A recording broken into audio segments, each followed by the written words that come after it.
The foundations of traditional television advertising are fracturing. The middle ground, where most brands once lived, is collapsing under new economic pressures. Look at the 2025 beverage market. Overall advertising budgets are contracting across the board, yet a specific group of aggressive brands is executing massive new media buys, capturing share while the rest of the industry retreats. This friction is driven by budget bifurcation. Capital is no longer settling in a safe middle tier, it is splitting in two opposite directions. On one side, we see a flight to efficiency. Brands are hunting for massive volume, purchasing high-frequency impressions on cheaper, hyper-targeted linear channels. On the other side is the flight to certainty.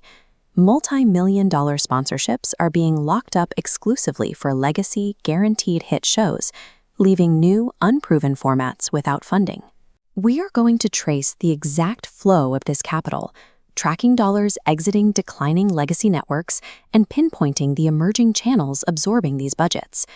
In 2025, understanding this specific reallocation of capital is the only way to navigate the risk-averse geometry of the modern media market. We begin with traditional linear television. This medium is facing intense budget pressure as advertisers demand harder proof of return on investment for every second of airtime. This pressure has triggered a primary shift in hard ad placements. Major beverage brands are executing a coordinated abandonment of the top 5 provincial satellite networks, traditionally the most prestigious and expensive local broadcasters in the country. The data confirms the exodus. The top 5 satellite networks' share of total ad duration dropped from 10% to 6% in 1 year. That capital is flowing down market. Other satellite TVs absorbed the shift, nearly doubling their share of ad duration from 21% to 40%. The underlying logic here is strict ROI optimization. Planners are sacrificing the prestige of top-tier networks to secure higher volume and frequency elsewhere. In a tightening economy, brands are prioritizing impressions per dollar over the historical cachet of being on a top-tier network. High reach on cheaper networks is mathematically outperforming the more expensive, generalized prestige placements of previous years. We see these same efficiency rules applying to national-level broadcasters. This table tracks brand participation. The macro trend shows the overall percentage of beverage brands on CCTV shrinking from 69% to 54%. However, specific channels within that national network are seeing ad durations explode. This bar chart displays ad duration by CCTV channel. CCTV 17 has emerged as the primary growth vector, absorbing significant new spend. Brands like Xianmuyu and Ningxia Helen Mountain Milk are using CCTV 17 to target untapped rural demographics, intentionally avoiding saturated urban markets. We see regional equivalents of this growth engine when we look at provincial networks. This graph maps ad duration by province. Jiangsu TV maintains the highest density of brands, while Anhui TV shows the steepest year-over-year increase in actual ad duration. Niche targeting has become the primary method for absorbing the budgets that once belonged to generalized mass-market broadcasts. A contracting market creates a pricing vacuum. As legacy brands reduce their footprint, ad inventory becomes accessible to aggressive, cash-rich outliers. This table identifies the aggressors. Bailey U is the primary outlier, achieving 89% growth to reach 3.7 million seconds. They expanded from 12 to 19 channels.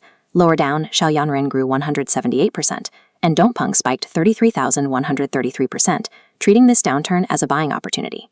While hesitant legacy brands pull back, these agile challengers are using the lower cost of entry to artificially inflate their market dominance. We now shift from raw linear volume to the high-stakes world of content sponsorship and variety shows. Variety show production operates under heavy financial pressure. A single failed new concept can deplete a brand's annual marketing budget, making experimentation a significant liability. These graphs show both the total number of variety shows and participating brands are declining. The remaining money is moving towards N-generation franchises, established hit shows with predictable audiences. The data shows 59% of ad spend is now concentrated in these legacy IPs. Marketing executives facing tight margins can no longer justify gambling millions on unproven formats. They are prioritizing risk mitigation. In the 2025 sponsorship market, predictability is valued significantly higher than innovation. Brands are purchasing guaranteed outcomes rather than taking risks on raw reach.